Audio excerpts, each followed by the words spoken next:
Well, stocks taking a breather in early trading, but it has been a record-setting week here for the market. The S&P notching its 20th record close of the year on impressive breadth. Now, every sector is higher for the week, and it's not just tech that's leading the charge. You've got financials and industrials are both up more than 3% on the week. Here with more, we want to bring in Keith Buchanan. He's GLOBALT Investments Senior Portfolio Manager. Keith, it's great to see you here. So I think a lot of investors are wondering whether or not this movement to the upside, this record-setting gains that we have seen, whether or not that trend can continue. Do you think there's enough to keep that momentum intact?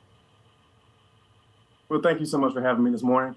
Our view is we've seen a lot more from other sectors outside of technology communication services that perhaps indicate that this real economic growth that the market and our economy is really building is spreading beyond the AI generation and the names that have benefited from that push into this new phase of technology. Those stocks have exploded, and it's not necessarily unwarranted because the margins and the earnings have started to justify it. But we're seeing other names outside, like Waste Management, Walmart, some of the banks that are showing a lot of positivity in this marketplace. And we would want to be more diversified away from those larger names as they're starting to kind of show some weakness that we're not all of that enthused about.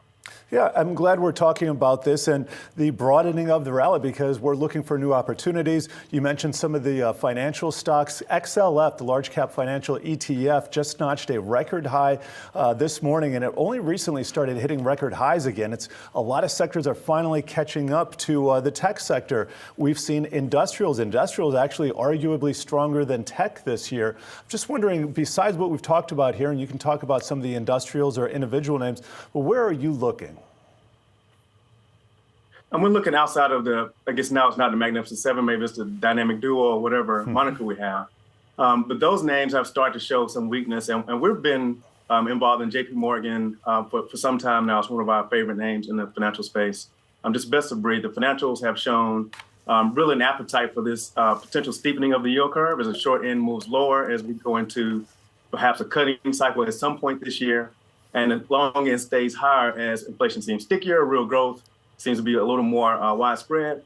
The banks stand to benefit from that as well. And the valuations are depressed from a historical standpoint. Industrials, like as you mentioned, Waste Management is a name we've owned for a while as well.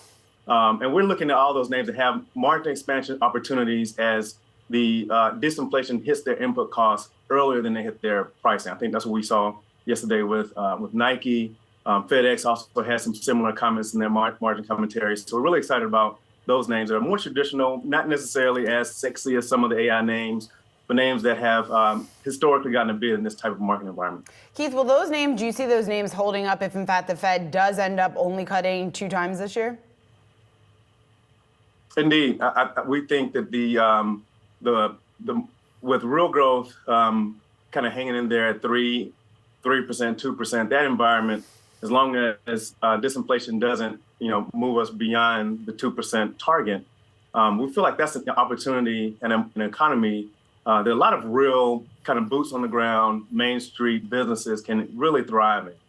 And they're just not, they've been forgotten for some time because of, there are a lot of factors that play into it. We feel like one is just the index move that we've seen of passive investing over the last decade or so that's only accelerated, has just pushed a lot of resources away from those names. And we feel like they offer valuations at this point that are really attractive given the prospects they have in the economy. We've been talking about a number of retail earnings out this morning that you just touched on, Nike, FedEx, wondering, and Lululemon, I should add too, and especially just focusing on the latter, there were some trends that some of the analysts noted very recently. So this would be for the current reporting quarter that suggests maybe things are slowing down a bit. Just wondering, in these earnings or anything else that you're reading, are you seeing a slowdown in the consumer? We're seeing the consumer become a little more selective.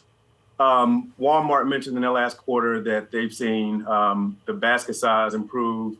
It moved away some from being as exclusively groceries as we saw kind of in the part of the pandemic. They're showing some changes, but not necessarily a drawback. I would look at Lulu in a very specific kind of niche market. I wouldn't really extrapolate the Lululemon customer across our broader economy.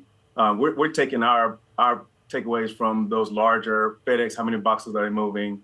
Walmart, how many customers are coming in the door, how much they're spending on these tickets. And that's given us a better sense of the more moderate U.S. consumer and how they're behaving in this moment. And they're getting wage gains that are beyond inflation at this point. So real wage gains that are filtering back in our economy in ways that we feel like are optimistic for the rest of this year.